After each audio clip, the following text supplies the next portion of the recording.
Olá, boa noite. Sejam bem-vindos ao Grande Debate comigo, Juliana Lopes, hoje com vereadores. O vereador Adriles Jorge, do União Brasil, e a vereadora Luna Zaratini, do PT. Vamos ao primeiro tema para debate. O senador Flávio Bolsonaro repudiou hoje a fala do influenciador bolsonarista Paulo Figueiredo, que disse que mulheres votam estatisticamente mal. A fala foi em meio a essa crise de Flávio com a ex-primeira-dama Michele Bolsonaro. Vamos conferir o que disse, então, o pré-candidato do PL.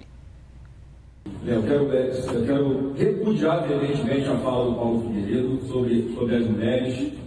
Não concordo com o que ele falou.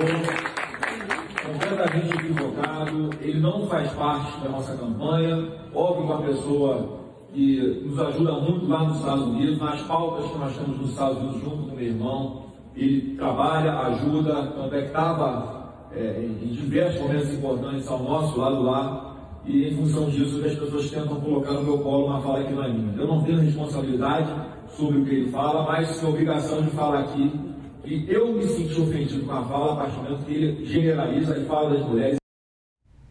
Vamos então ao debate. Luna Zaratini, Adriles Jorge, muito bem-vindos. Obrigada por aceitarem o nosso convite. Vereadora, queria começar pela senhora. Esse aceno de Flávio Bolsonaro a mulheres será ou não bem recebido por esse eleitorado? Tem uma preocupação do PL com o andamento da campanha. Bom, primeiro eu queria agradecer, Juliana, a CNN aqui pelo espaço. Dizer que Flávio Bolsonaro anda muito mal acompanhado com seus amigos, sejam eles o Daniel Vorcário, do Banco Master, ou o Paulo Figueiredo, com uma fala extremamente machista que ataca as mulheres e ataca a sociedade. Porque quando ele diz que mulheres não sabem votar, ele está atacando o direito das mulheres de participar da política, o direito das mulheres de fazerem escolhas.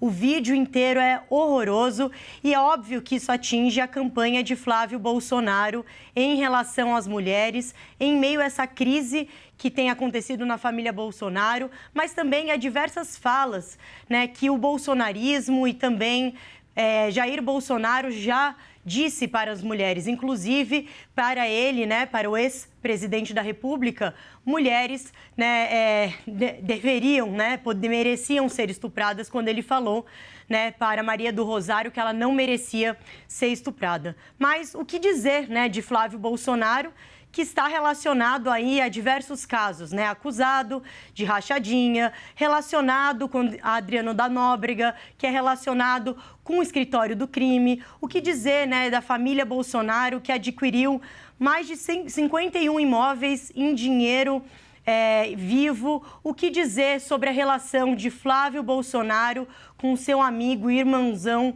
né, Daniel Vorcário, no caso Master, uma das maiores fraudes aqui, né, do Brasil. Então, o que dizer, né, desse pré-candidato que começa bem mal a campanha e que está muito preocupado em relação às mulheres, mas deveria tomar outras posições e ter outras posturas. E óbvio que ele está sendo muito atacado pelas mulheres quando ele desrespeita até pessoas da própria família, né, como a Michele Bolsonaro. Então, nós estamos aqui para dizer que Flávio Bolsonaro não nos representa, não representa as mulheres, né? O bolsonarismo não representa as mulheres, nem a extrema-direita, né, no nosso país. E mulheres vão decidir as eleições e mulheres decidem a história do nosso país a partir do momento que mulheres são linha de frente de tantas lutas, sejam elas nos territórios, nas periferias, na luta por direitos, na luta por democracia. As mulheres são essa linha de frente. E é isso que a gente precisa dizer em alto e bom som. Nós viemos para ficar, para participar da política e também para decidir sobre os rumos das nossas vidas e também das vidas e dos rumos do nosso país. Vereadora Adriles Jorge, muito bem-vindo. Obrigada por aceitar o nosso convite também. A mesma pergunta, o mesmo tempo. Esse aceno de Flávio Bolsonaro a mulheres, uma tentativa de diálogo em meio a esse imbróglio, será ou não bem recebido por esse grupo? Bom, primeiro eu queria responder, agradecer o convite da CNN, agradecer a você, Juliana, agradecer a vereadora por aceitar participar do debate. Responder diretamente à vereadora, quem anda mal acompanhado é o próprio governo Lula, que está exatamente defendendo os interesses de Vorcaro através de Jacques Wagner, que era o líder do Congresso, ainda é o líder do Congresso, não foi afastado, e que fazia lobby para o senhor Daniel Vorcaro com os interesses do governo. Ou seja, existe uma comunhão espiritual, afetiva, fraternal entre Vorcaro, que está no coração do governo Lula, e com Jacques Wagner, a quem recebeu propinas, dinheiro, apartamento e outras coisas. A questão das mulheres é uma questão de simples semântica e falha de comunicação. As mulheres, por ter uma postura mais sensível, mais delicada, mais maternal, mais cuidadora, elas tendem a ser, isso que foi o que quis dizer Paulo Figueiredo, só que ele tem um jeito mais truculento, eu como hétero sensível, digo e posso dizer que as mulheres têm um cuidado maior em relação às pessoas, e o discurso da esquerda, pela sua demagogia de querer acolher todas as pessoas como vítimas, fala mais fundo a alma sensível de uma mulher. Só que grande parte das mulheres, eu discordo do Figueiredo, elas já ultrapassaram essa barreira do sentimentalismo, da afetividade e do cuidado, e elas unem esse aspecto maternal e de cuidado que elas têm com o aspecto racional. E a grande fatia da sociedade brasileira já tem uma premissa mais conservadora, mais à direita, mais liberal e mais cristã. Nem sempre foi assim, inclusive. No sufrágio universal, não sei se a vereadora sabe, as mulheres tendiam a votar mais em pessoas conservadoras, não por uma questão de consciência, mas por uma questão de quem o marido mandava. Era uma coisa muito triste, porque a mulher ainda não estava preparada para votar. Quem disse isso não fui eu, vereadora, antes que a senhora me ataque. Foi uma pessoa chamada Simone de Beauvoir, uma líder feminista que dizia que não queria que naquele momento, isso quase 100 anos atrás, a mulher votasse, porque, eventualmente, ela achava que a mulher não estava preparada, que ia votar em quem o padre ou o marido mandasse. Agora, a mulher evoluiu, eu discordo fundamentalmente do Figueiredo, a mulher ainda tem uma premissa de um cuidado maior, de uma sensibilidade maior, de um acolhimento maior. O problema é um discurso falacioso de esquerda que diz abraçar vítimas quando simplesmente promove o esgarçamento social, o vitimismo social, promove uma luta entre negros e brancos, promove uma luta entre homossexuais e heterossexuais e promove uma coisa pior ainda, uma luta entre homens e mulheres, ou seja, promove o esgarçamento social, o esgarçamento político para depois o Estado reinante, no caso o Estado lulopetista, né, que tem relações umbilicais com Daniel Vorcaro, aliás, para depois reinar em cima dessa divisão. Então é uma falha de comunicação, o Flávio já dirimiu essa falha de comunicação, o Paulo Figueiredo, que também é meu amigo, ele tem um jeito mais truculento, mais incisivo, mas ele eventualmente é bem-vindo na campanha, a despeito das suas opiniões, que eu posso concordar ou não com ele. Vereadora, foi realmente uma falha de comunicação, tempo para a senhora, e essa percepção do eleitorado feminino pode fazer diferença, pode ser decisivo nas eleições? Olha, não acredito em falhas de comunicação. Eu acho que o que foi colocado por Paulo Figueiredo é exatamente o que ele acredita e exatamente como uma grande parte da extrema-direita pensa sobre as mulheres, que as mulheres não podem ter opinião, que as mulheres não podem participar da política, que as mulheres devem ser submissas, devem ser donas do lar, quando, na verdade, o que as mulheres querem é decidir sobre as próprias vidas, é poder, ter segurança, quando estão em vivência, em convivência na sociedade, quando pegam um transporte público. As mulheres querem receber exatamente igual ao que os homens recebem, cumprindo as mesmas funções. Eu acredito que esse é o DNA apresentado nesse pensamento de grande parte da extrema-direita. Então, não há falha de comunicação. Agora, com certeza, será decisiva a participação das mulheres nas eleições. E aí eu continuo falando, Juliana, da participação das mulheres e da relação das mulheres com a democracia, com os direitos e com as políticas públicas. Infelizmente, para nós mulheres, recai o cuidado, esse trabalho além dos trabalhos que a gente tem que fazer, cuidar da casa, cuidar da família. E quando a gente fala em melhorias de políticas públicas, o que a gente está discutindo ou falando é que as mulheres também vão ter mais tempo. Então, quando a gente tem uma educação de qualidade, saúde de qualidade, assistência social de qualidade, transporte de qualidade, são políticas públicas que atingem também as mulheres, né? Então, as mulheres vão ter essa posição de maneira decisiva nessas eleições e eu tenho certeza que para as mulheres o que nós queremos é fim da escala 6x1, o que nós queremos é isenção do imposto de renda para quem recebe até R$5.000, cobrando do andar de cima. O que nós queremos é fim das guerras, do genocídio. O que nós queremos? Não queremos a interferência dos Estados Unidos aqui no nosso país. Queremos a soberania nacional, porque a gente sabe o quão isso é importante. Nós, mulheres, queremos políticas públicas de qualidade, como a gente tem visto, né, grandes avanços na educação.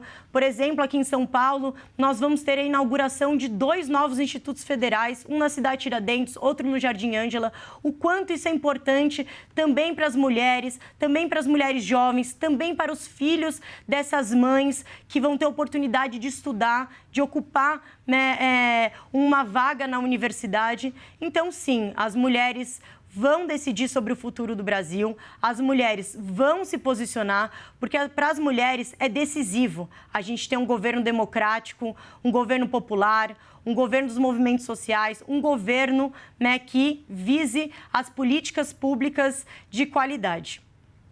Vereadora Adriles Jorge, essa percepção do eleitorado feminino realmente é decisivo? Pode ser decisivo nas eleições? Não deve ser, vai ser. Eu acho que o avanço das mulheres é significativo em todas as searas. A vereadora disse que a extrema-direita, ela cunha esse termo, né, que não existe uma extrema-direita, existe uma extrema-esquerda que toma conta do país.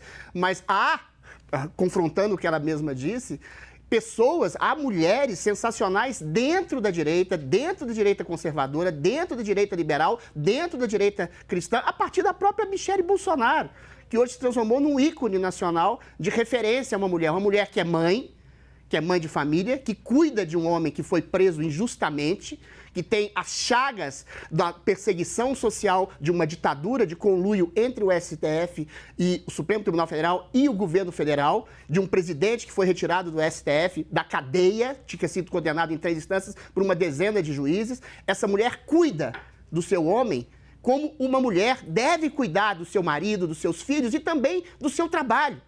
Eu acho que a única coisa que eu concordo com a Luna é que a mulher realmente, hoje, ela é multitarefa. Ela tem o dever do cuidado, tem o direito ao cuidado, ela tem o zelo de mãe e ela usa desse zelo de mãe para ser, inclusive, uma grande pensadora como Ana Campanholo, uma grande administradora, uma grande senadora como Bia Kicis, como tantas outras mulheres do aspecto da direita. A diferença entre as mulheres do que se chama de direita e da esquerda é que as mulheres da direita, Luna, elas preconizam o fato de serem mães, preconizam o fato e engrandecem o fato de serem matriarcas, mães de família.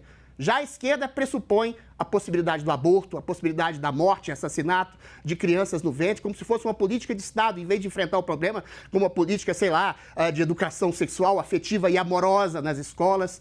Você que faz parte da Comissão de Educação comigo poderia saber disso. A gente tem a participação da mulher cada vez mais progressiva. Luna, eu vou te falar uma coisa com toda sinceridade.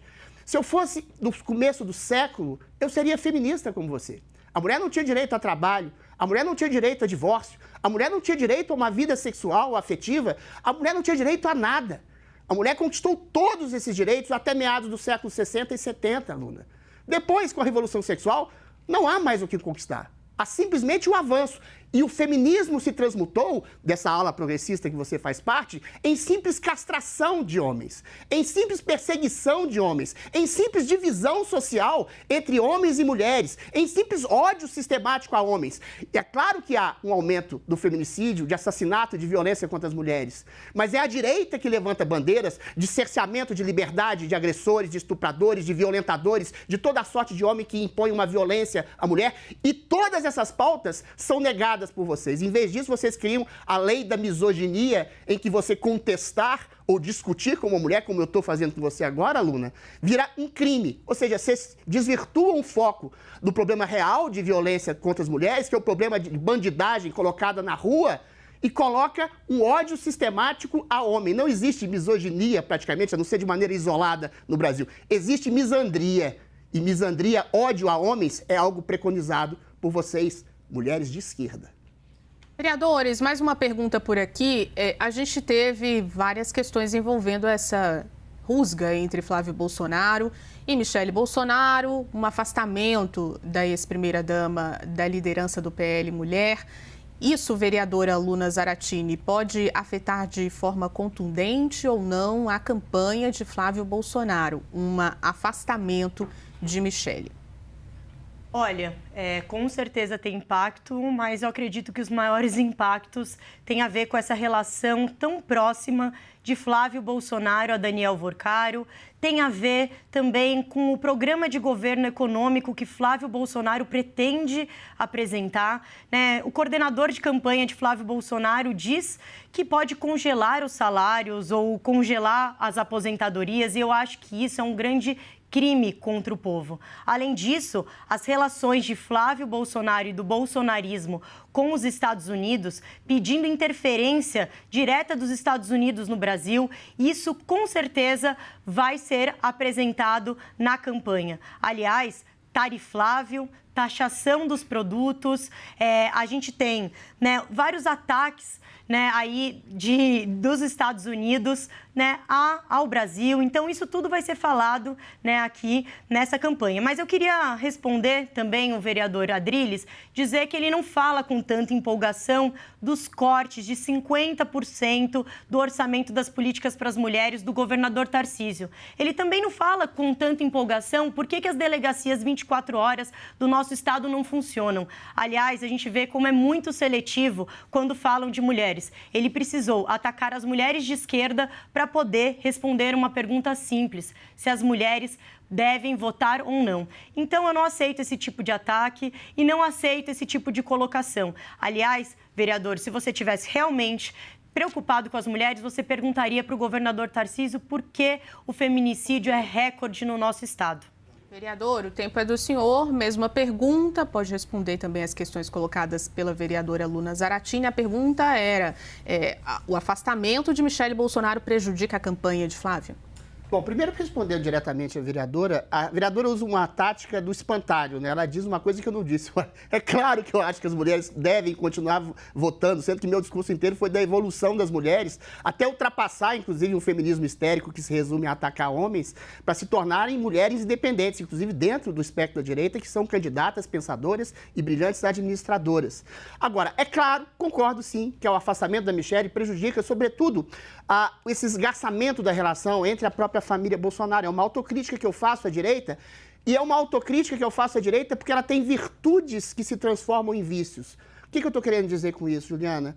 A esquerda raciocina em bloco. Se você muda uma vírgula do pensamento hegemônico da esquerda, você está fora. Inclusive, se você é mulher, ou negro, ou gay, e se você discorda e contesta o status quo do imperialismo, do lulismo junto com o STF, você é um proscrito, você é automaticamente cancelado. A direita, ela pressupõe essa discussão interna, essa contestação de valores que podem chegar a um princípio de melhoria da sociedade. Isso está, inclusive, dentro do próprio seio da família. Só que a gente tem que se unir mais e melhor, sabendo que a gente tem exatamente um inimigo em comum.